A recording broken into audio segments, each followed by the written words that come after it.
going to be renamed? There's a lot of buzz around this question. Many believe India could soon become Bharat. Why all of a sudden?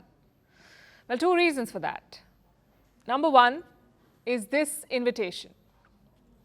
It is being sent out by President Droupadi Murmu. The invite is for the G20 dinner. Look at what it says below the national emblem. President of Bharat. It usually says President of the Republic of India, but this time it says Bharat. That's one reason for all the buzz. The second reason is the upcoming Parliament session. The government has called a special session from September 18 to 22nd. Reports say the name change could be on the agenda. Now, I know you have questions. How does a name change work? What would be the consequences? And why Bharat and not India? So let's try and answer them. First things first, what does the Constitution say? Article 1 begins with the following sentence. India, that is Bharat, is a union of states. I'll repeat that. India, that is Bharat, is a union of states. Doesn't that mean both names are interchangeable? The legal scholars are divided on this issue. Some of them point to other articles of the Constitution. Like Article 77, it refers to the government of India and not Bharat. Also Article 52, which mentions the President of India and not Bharat. But some scholars disagree. They say Article 1 makes it clear that both names are the same, India and Bharat. What's written elsewhere does not matter. So which side is right? Well, that depends on what the government is trying to do. Are they making both names interchangeable, or are they abandoning India for Bharat? So far, there is no word, no clarity. The government has not confirmed anything about the name change. So it's all speculation at this point. Either way, a constitutional amendment will be necessary. You will have to add, remove or tweak parts of Article 1. Now let's assume that the government does that. Is the job done? Quite the opposite, really. The word India is part of so many institutions, laws and positions, like the Supreme Court of India, the Chief Justice of India, the President of India. All of it may have to be changed.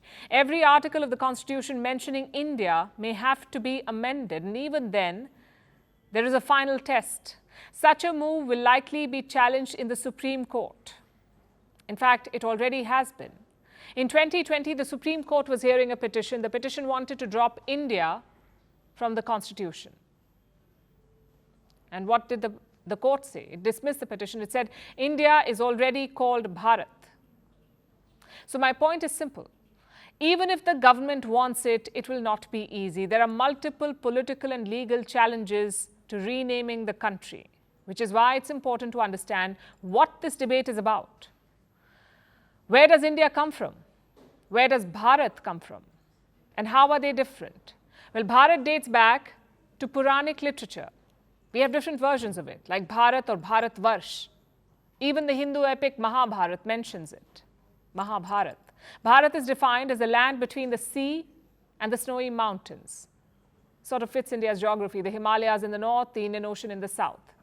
There are also some legends associated with the name, like the King Bharat. He is said to have been an ancestor of the Pandavas.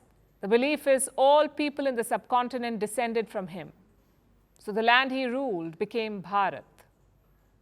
And where did India come from? The origin of India is from Sindhu. It is Sanskrit for the river Indus. But getting there took a long time. The Persians modified Sindhu to Hindu. The Greeks borrowed it from the Persians, and they modified Hind and Hindu to Indus. So by the 3rd century, the land south of Indus, the land south of the river Indus, became India. But did the locals use it? Well, not really. Under the Mughal rule, India was called Hindustan. That changed only from the late 18th century. The British began using India instead of Hindustan. We don't know why. Some historians say they liked the Greco-Roman roots.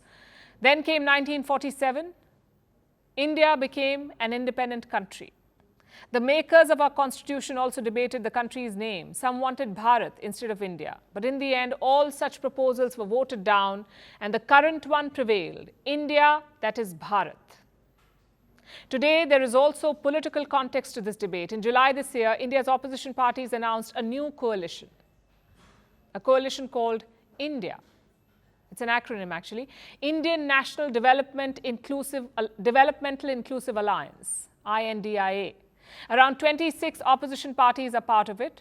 All of them oppose the name change. They say it's about politics and not policy. But the government supporters disagree. They say it's about abandoning India's colonial roots. It's about reclaiming India's past.